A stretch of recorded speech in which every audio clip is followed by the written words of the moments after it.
Olá, turma, como estão todos? Mais um encontro no nosso canal Leitura.educa, nosso encontro de toda semana. Hoje, para darmos continuidade à nossa literatura brasileira. Hoje vamos falar de um momento de transição. Vamos nos aproximar cada vez mais do período denominado modernismo na literatura brasileira, certo? Mas antes de mais nada, vamos àquela nossa vinheta.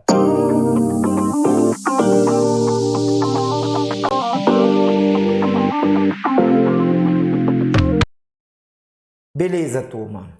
Se você chegou até aqui, mais uma vez aquele recado, vai lá, se inscreve no canal, não custa nada, você não vai perder nada com isso. E se assistiu o vídeo, gostou, deixa aquele seu joinha e marca o sininho para ser avisado de novos vídeos. Nosso canal cada vez mais está se reinventando, nós estamos buscando cada vez mais novas propostas e entraremos com fé em Deus o nosso ano de 2022 com uma nova roupagem, novas propostas. Esse ano de 2020 foi o ano de inicialização. O ano de 2022, esse ano de 2021. O ano de 2022 será um ano de maiores transformações, ok? Então não deixa de se ligar. E aqui daremos continuidade à nossa literatura brasileira. A literatura que vai nos importar, vai nos interessar muito para o nosso Enem, o nosso vestibular, algumas provas de concurso, ok? Então, seguindo hoje com o período denominado de pré-modernismo. Vamos a eles então, vamos falar um pouquinho sobre esse período. Bom, o pré-modernismo, gente, ele é um período que muitos não tratam ele como uma escola literária, ele é aquele período de transformação, de ruptura. Nós vamos aí falar, é um período de transição. Nós vamos lembrar de que nós estávamos aí com o realismo, certo? O naturalismo, parnasianismo, surrealismo que estava, e agora nós vamos ter aí de 1902 a 1922, que é o período da Semana de Arte Moderna, que nós vamos falar em outra aula. Nós vamos ter o período em que alguns autores, alguns escritores, eles começam a escrever buscando fugir das tradições. Mas esse período não é um período por muitos denominado como uma escola literária, porque ele não houve aquela união entre autores, certo? Aquela congruência, aquela junção de conteúdo, de característica. Nós vamos ver um escritor aqui escrevendo de um jeito, outro escrevendo de outro. Se a gente for fazer algumas comparações, por exemplo, se eu pego a obra, por exemplo, de Euclides da Cunha, Os Sertões, e vou fazer uma comparação com a obra de, por exemplo, O Triste Fim de Policarpo Quaresma, de Lima Barreto, nós vamos ver mais contrastes, mais diferença do que semelhança. Então ele é um período de mistura entre o tradicional, certo? Nós ainda vamos ver muitas características do tradicional, do que estava vigente, e o inovador. Nós vamos ter o inovador, a inovação chegando. Bom, como o contexto em si ele é um período de grandes transformações, grandes revoluções. Nós vamos ter a Guerra de Canudos, nós vamos ter a Guerra Civil no Ceará, nós vamos ter a revolta do contestado, a revolta da vacina, revolta da chibata, a greve dos operários, que inclusive vai gerar algumas obras, e o fim da política do café com leite, né? E isso daí vocês irão aprofundar mais com o professor de história de vocês. Então nós vamos ver que esse período do pré-modernismo é um período de grandes transformações. E todas essas transformações, revoluções, guerras, elas vão influenciar, como sempre, a literatura, o contexto histórico influenciando a literatura, ok? E não vai ser diferente nesse período denominado de pré-modernismo. Bom, como característica, nós vamos ter aí o quê? A transição das características do século XIX para o século XX, aquilo que eu falei para vocês, essa transição. Nós vamos ter ali naquele momento, nesse momento ainda, a briga entre o que é inovador e o que é tradicional, aquela questão da cultura ainda do século XIX influenciando esses primeiros anos do século XX. Sem uma unidade temática e estilística, aquilo que eu já disse, nós vamos ter um autor escrevendo aqui de um jeito, outro de outro, e todos buscando fugir, né, criticar o desenvolvimento social do Brasil nesse período. O engajamento político-social, nós vamos ter uma arte útil, nós vamos ter uma arte engajada na problemática social, discutindo as transformações da sociedade do momento, a consciência crítica da realidade brasileira, não é isso?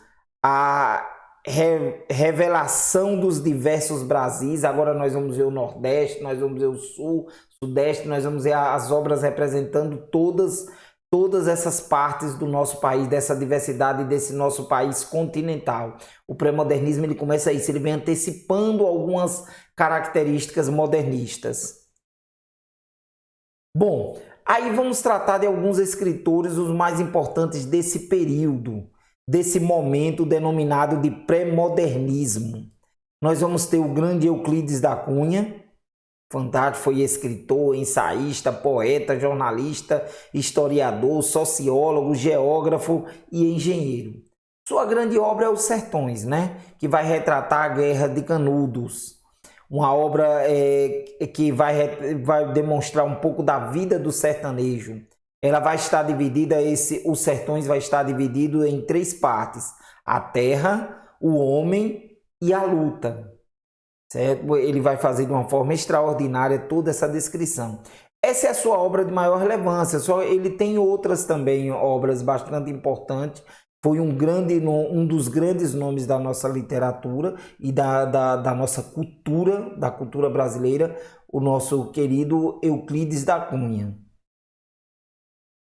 Graça Aranha, também outro autor importante, escritor e diplomata maranhense, um dos organizadores da Semana de 22, como eu disse a vocês, que vai trazer o movimento do modernismo, que nós vamos tratar na próxima aula. Um dos fundadores da Academia Brasileira de Letras, também Graça Aranha, e sua obra de grande relevância é Canaã, que vai ser publicada também em 1902. Ela vai abordar essa migração alemã no estado do Espírito Santo. Então nós vamos ver aqui, nós vamos lá de Euclides da Cunha, do Sertão, nós chegamos aqui em Graça Aranha, Espírito Santo, então nós vamos ver nos vários Brasis e o que estava acontecendo nesse nosso país. As transformações desse período em cada canto do nosso país vai estar fundamentada na obra desses autores que vêm trazer um prelúdio, um início de um modernismo. Outro autor importantíssimo, contestado até por alguns as suas atitudes, mas de grande relevância para a cultura brasileira, é o escritor Monteiro Lobato. Ele é escritor, ensaísta e tradutor. Um dos mais influentes escritores do século XX, certo? Ele é muito conhecido, gente, por suas obras infantis, né? Não precisa citar o Sítio do Pica-Pau Amarelo, né, que todos conhecem. Mas, além disso, ele tem obras importantes que, inclusive, são cobradas em vestibulares, são cobradas em Enem, muitas vezes, que é o Urupês, que é uma coletânea de contos e crônicas regionalistas, e Cidades Mortas. São duas obras, essas duas obras são obras mais voltadas para o público adulto, enquanto que o Sítio do Pica-Pau Amarelo e outras obras que ele tem são mais voltadas para o público infantil. Lima Barreto, outro nome importantíssimo desse período, escritor, jornalista, negro, é isso. Nós vamos ter, ele vai ter uma obra bastante, autor de uma obra crítica voltada às temáticas sociais. Ele vai criticar muito essa questão da temática social. Dentre várias obras que ele tem importantíssimas, nós destacamos O Triste Fim de Policarpo Quaresma.